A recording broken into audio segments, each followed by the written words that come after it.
नमस्कार दोस्तों, स्वागत है आपका अपने वीजी नॉलेज में। आज बात करेंगे उसकी जिसने दाऊद इब्राहिम को 3 बार मारने की कोशिश की थी। वो पहले छोटा राजन के साथ मिलकर दाऊद के लिए काम करता था, लेकिन जब छोटा राजन दाऊद से अलग हुआ तो उसने छोटा राजन के साथ काम करना शुरू कर दिया। जिस शख्स की हम बात कर रहे हैं उसका नाम है बंटी पांडे। उसकी क्राइम कुंडली आपके सामने रखेंगे, तो वीडियो को शुरू से लेके आखिर तक जरूर देखिएगा। और जिन्होंने हमारे चैनल को सब्सक्राइब नहीं किया है वो सब्सक्राइब जरूर कर लीजिएगा। तो बात करते हैं बंटी पांडे की। बंटी का जन्म 70s में नैनीताल के पास एक छोटे से गांव रानीखेत में हुआ। उसके पिता का नाम लक्ष्मी दत्त पांडे था। उसके पिता आर्मी में सूबेदार की पोस्ट पर तैनात थे। आपको बता दें, बंटी का असली नाम प्रकाश पांडे है। उसको पीपी कहकर भी बुलाया जाता है। मुंबई में एंट्री करने से पहले उसने कई अपराधों को नैनीताल में रहकर अंजाम दिया। उसने हल्द्वानी और देहरादून में भी कई घटना को अंजाम दिया। बंटी कहाँ रुकने वाला था, अब उसने मुंबई में कदम रखा। ये बात है 80s के आखिर की, जब दाऊद के कामों को छोटा राजन संभाला करता था। वहीं बंटी राजन के लिए काम करने लगा था। बंटी वसूली के धंधों को जोरों शोरों से चला रहा था। 1993 मुंबई ब्लास्ट के बाद दाऊद और राजन अलग हो जाते हैं। कहते हैं दाऊद और छोटा शकील छोटा राजन को मारने की फिराक में थे, तो छोटा राजन भी दाऊद को मारने का मौका ढूंढ रहा था। 1998 में छोटा राजन ने अपने साथी विक्की मल्होत्रा, फरीद तानाशाह और बंटी द्वारा हमला करवाना चाहा। तीनों बंटी, फरीद और विक्की पाकिस्तान के कराची में कदम रखते हैं। दाऊद कराची के क्लिफ्टन रोड पर एक घर में रह रहा था। दाऊद अपने घर के पास बनी एक मस्जिद में रोज नमाज पढ़ने आता था। उन्होंने दाऊद का टाइम नोट कर लिया था। बस अब तीनों दाऊद का मस्जिद में आने का वेट कर रहे थे, लेकिन दाऊद उस दिन नहीं आया।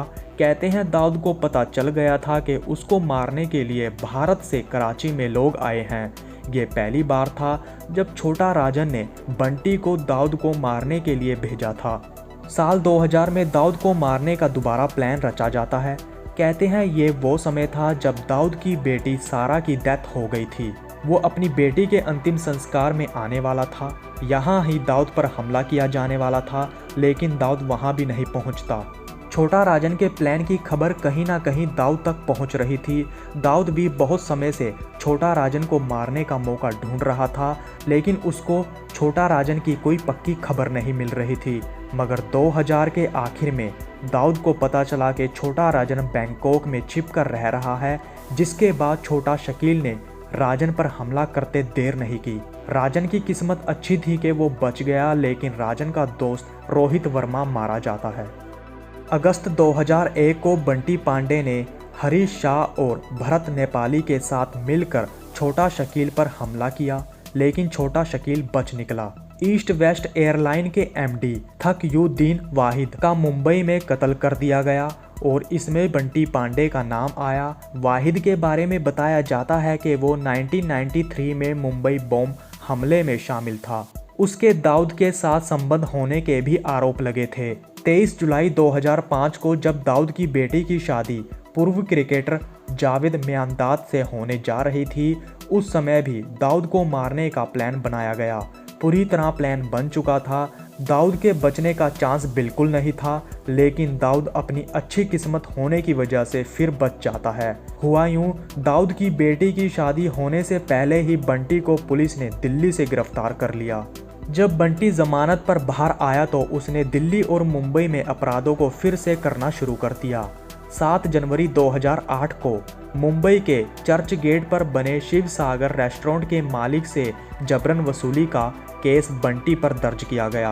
कहते हैं रेस्टोरेंट के मालिक ने जब बंटी को पैसे नहीं दिए तो उसने रेस्टोरेंट में गोलियां चला दी, जिसमें रेस्टोरेंट में मौजूद वॉचमैन की गोली लगने के बाद मौत हो जाती है। साल भी पूरा नहीं हुआ था कि उसी साल एसीपी राजबीर सिंह को भी मार दिया गया। इसमें भी बंटी पांडे का नाम आया। बंटी पांडे को पुलिस ढूंढने में लगी थी। बंटी को एहसास हो गया था कि वो कभी भी पुलिस की गोली का निशाना बन सकता है, जिसके बाद वो विदेश भाग जाता है। लेकिन जब पुलिस ने बंटी के फ़ोन को ट्रेस करना शुरू किया तो पता चला कि वो वियतनाम में रह रहा है। वियतनाम इंटरपोल पुलिस को इसकी सूचना दी गई और 3 नवंबर 2010 को बंटी को वियतनाम के हनोई से अरेस्ट कर लिया जाता है। बंटी पांडे को भारत लाया गया और उस पर लगे केसों को दोबारा खोला गया। बंटी पांडे को शिवसागर गोलीबारी में उम्र कैद और 31,50,000 रुपयों का जुर्माना लगाया गया। तो दोस्तों ये थी प्रकाश उर्फ बंटी पांडे की जिंदगी से जुड़ी कुछ बातें। वीडियो को देख रहे दर्शकों को यही कहना चाहेंगे कि अच्छे काम कीजिए और अपने माता पिता का नाम रोशन कीजिए। अब तक के लिए इतना ही, तो नमस्कार दोस्तों।